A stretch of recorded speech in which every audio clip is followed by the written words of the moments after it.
2023, los gobiernos de Venezuela y Guyana han mantenido una guerra de micrófonos por el territorio de Esequibo, que cerró a comienzos de diciembre con un estrechón de manos entre los presidentes Irfaan Ali y Nicolás Maduro en San Vicente y Las Granadinas, donde ambos se comprometieron a no amenazarse ni a utilizar la fuerza para defender esa región. La histórica disputa se agudizó luego de que la compañía ExxonMobil descubriera el equivalente a 8.000 millones de barriles de petróleo frente a las costas de Guyana, en aguas que Venezuela reclama como suyas. Pero este yacimiento le ha permitido a Guyana pasar de no producir nada de crudo a extraer cerca de 400.000 barriles diarios. Esto también le permitió que su Producto Interno Bruto creciera 62% el año pasado, según cifras del Banco Mundial. La controversia tiene varias aristas: la histórica, la económica y, por supuesto, el uso político que ambos estados le están dando.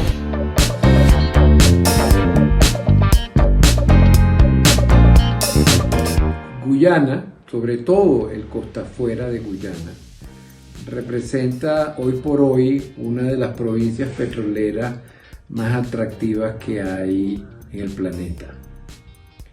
Es producto de un trabajo de exploración de muchos años, donde ha habido tanto pozos secos como pozos productivos, pero que sin embargo es solamente desde el año 2015 cuando el consorcio liderado por Exxon hizo el primer descubrimiento costa afuera en el bloque Statbrook, que Guyana se convirtió en el atractivo petrolero que es hoy día.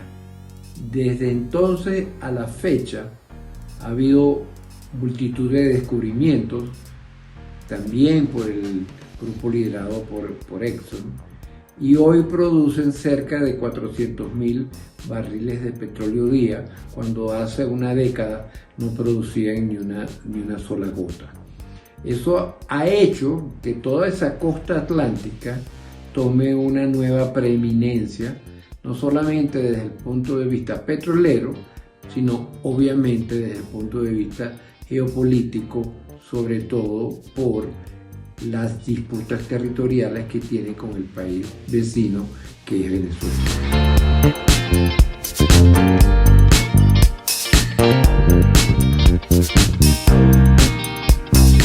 El tema del Esequibo tiene una extraordinaria complicación que desde mi punto de vista no se ha observado cabalmente.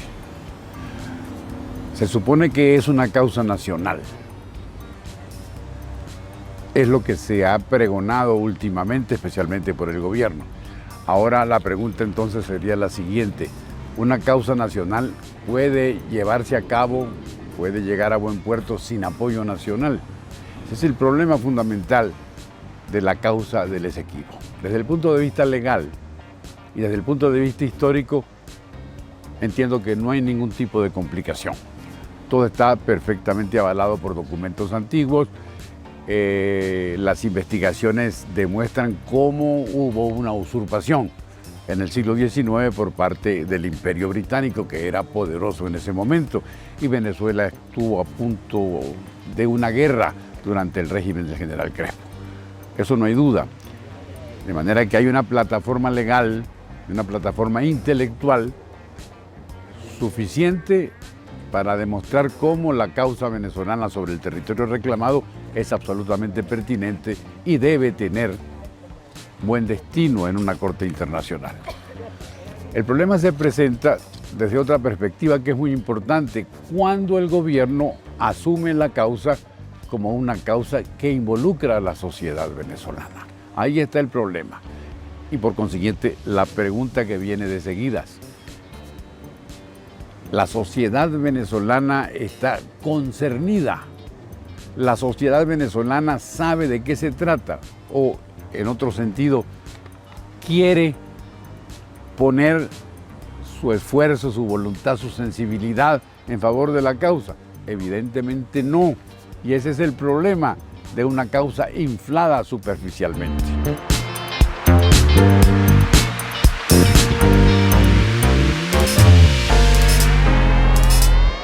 Desde mi punto de vista, el chavismo actúa de esta forma y convoca este referéndum del Esequibo y le da mucha más fuerza sobre todo luego de que se da la primaria, ¿no? La primaria para mí es la victoria política del año para la oposición, porque logra aglutinar a las fuerzas políticas en torno a un solo proceso, luego de que, bueno, recordemos que venimos de un año y, bueno, un par de años de una total desafección a lo político, luego de la derrota opositora, porque hay que llamar que es de todos los factores opositores, luego de la estrategia del gobierno interino, ¿no? Entonces, bueno, luego de este proceso hubo un gran desánimo por parte de la ciudadanía, por parte de las personas que estaban vinculadas a lo político, incluso de los propios cuadros políticos, ¿no? La primaria logra reconectar a la ciudadanía con este proceso y esto termina con una gran victoria, que es la del 22 de octubre, la celebración del proceso como tal, más allá de la victoria de María Corina Machado, pues obviamente la movilización de 2,5 millones de personas en este hito y las grandes fotos vistas dentro y fuera de Venezuela y en todos los rincones del país, pues obviamente le dan un significado y un golpe muy duro al chavismo. Pudimos ver ese mismo día cómo habían influencers incluso del chavismo que decían: ojalá nosotros en el PSUV pudiésemos tener primarias. Entonces, luego de este proceso, el chavismo intenta pasar la página de la forma más rápida posible y lo hace utilizando esta barajita del referéndum sobre el Esequibo, ¿no? Ya luego llegando a este hito, pues la comparación incluso se les hace más dura, porque lo que se vio el domingo pasado, día del referéndum del Esequibo, fue mucha soledad en los centros de votación. Una imagen que no se corresponde con los resultados dichos por el CNE en la noche de ese propio domingo, en la que hablan de 10,5 millones de personas que salieron a votar, pero que no se refleja eso en las calles del país, porque la verdad es que no hay una gran movilización que se pudiese evidenciar. Entonces, bueno, son dos golpes que vienen uno tras de otro para el chavismo en cuanto a la opinión pública y en torno a mostrar debilidad como fuerza política, que hacen que el chavismo pues intente retomar el control o decir: mira, nosotros no tenemos debilidad, nosotros estamos fuertes, y la carta obviamente que tienen para mostrar su fuerza es la represión.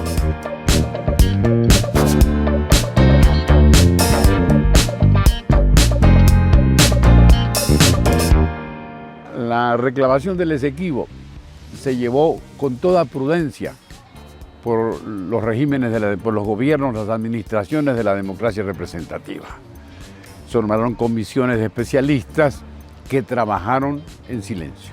Se nombraron comisiones de expertos, especialmente geógrafos e historiadores, que hicieron lo propio, en silencio.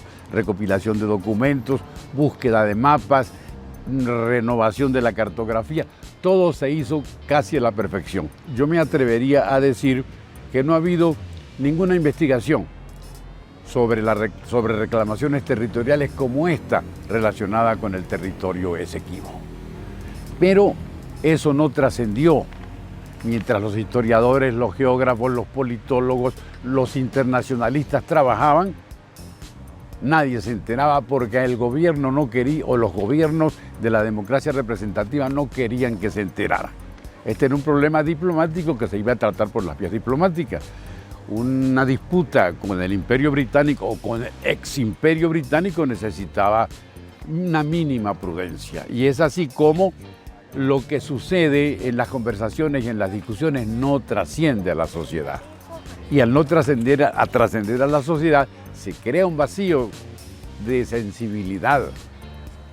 No nos interesó el tema, porque el gobierno no quiso, con buen juicio desde mi punto de vista, que el tema nos interesara como sociedad, como conglomerado, como colectivo. El gobierno chavista siempre ha tratado de apuntalar sus causas en el pueblo.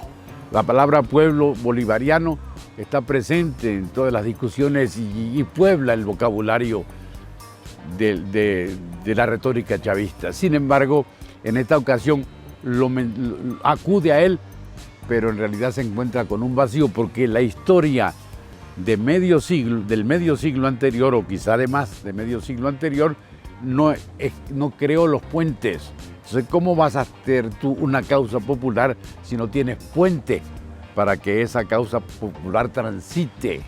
De allí el fracaso del referéndum y de allí la tibieza, por no decir otras palabras, en relación con los pasos que está dando ahora, mucho más agresivos, mucho más públicos, mucho más evidentes frente al problema.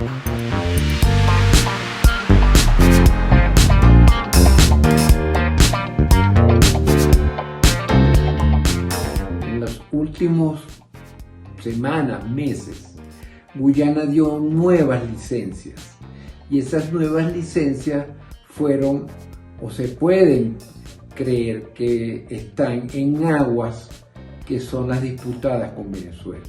Y eso es lo que disparó el nuevo conflicto. El principal consorcio operador en Guyana es un consorcio compuesto de 3 compañías. Exxon, Hess Corporation, que es otra compañía norteamericana, y Nexen, que es una compañía canadiense. Ahora bien, Nexen es una filial de la Compañía Nacional China y Hess fue recientemente adquirida por Chevron. Entonces, si ponemos quiénes son las casas matrices, el principal operador en Guyana es un consorcio compuesto de Exxon, Chevron y la Compañía Nacional de Petróleo China. Eso es un potencial conflicto, sin duda alguna, porque 2 de esas compañías, la Compañía Nacional China de Petróleo y Chevron, son al mismo tiempo operadores principales en Venezuela.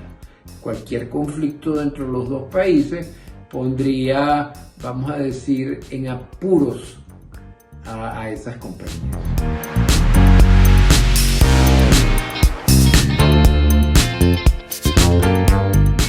Maduro también hace anuncios y las fuerzas militares, Vladimir Padrino López y miembros del entorno militar del chavismo hacen anuncios y movilizaciones de efectivos y de equipamiento hacia la zona fronteriza de la zona en reclamación.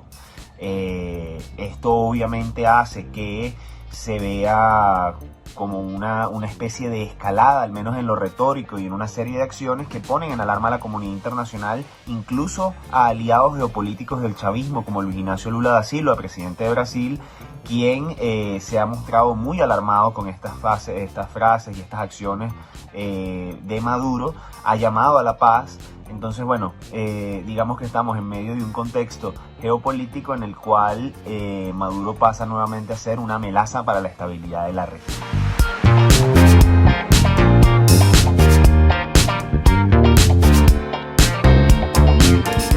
Aún si hubiese petróleo en la zona en disputa, hay procedimientos internacionales para hacer explotaciones conjuntas. El convertirlo en un conflicto es obviamente, tiene como objetivo desviar la atención de crisis políticas internas. Guyana también tiene elecciones, no está exento de sus crisis políticas internas, sobre todo ahora que están en bonanza económica, que no solamente trae bonanza, sino trae disputas por la bonanza.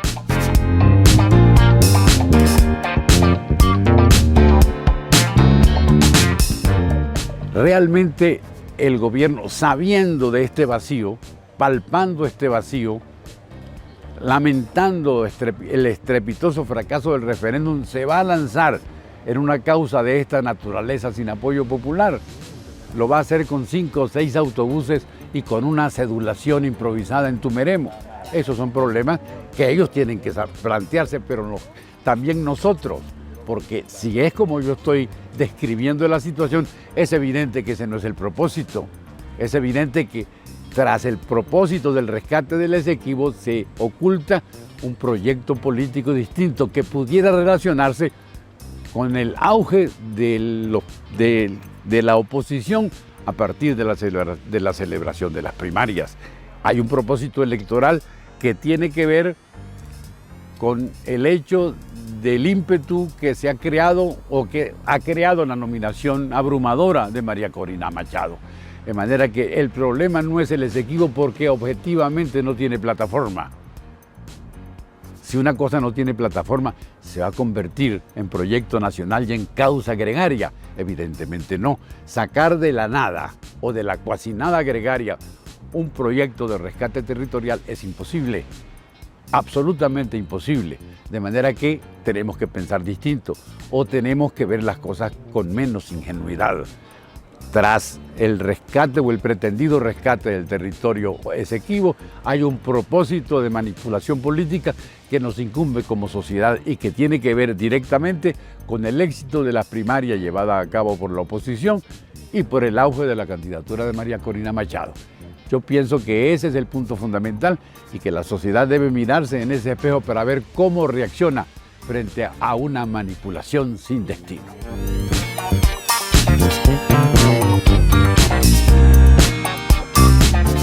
¿Hasta qué punto es capaz Maduro de llegar en esta escalada con relación al tema de Guyana? Hay quienes dicen que solamente es retórica y solamente el objetivo era pasar la página del tema de la primaria y dejar ese hecho político que había generado esperanza y ánimo en la población, dejarlo atrás. Hay quienes dicen que no, que efectivamente pueden venir acciones posteriores de Maduro vinculadas a este territorio, que no es necesariamente una invasión, pensando en términos Rusia-Ucrania, por ejemplo, una invasión a full escala, pero que sí pueden ser acciones en medio de incursión en el territorio que está en disputa.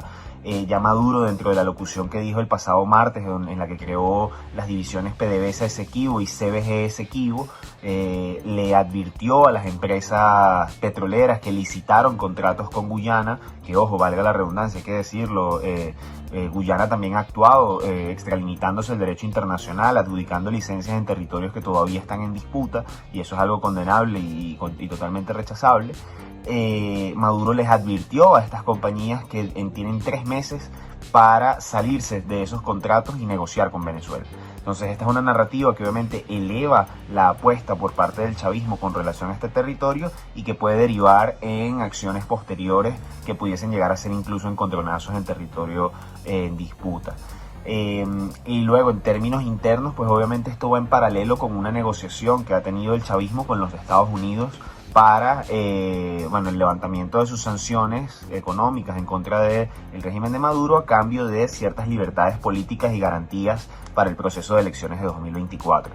¿En qué punto queda esto? No lo sabemos todavía. Pareciera que se está imponiendo el ala más autócrata y más radical del chavismo, la que apuesta por un proceso que no tenga ningún tipo de garantías mínimas de cara a 2024, pero bueno, todavía hay margen de maniobra. Estados Unidos todavía no ha anunciado cuáles son las acciones a emprender luego de esta escalada.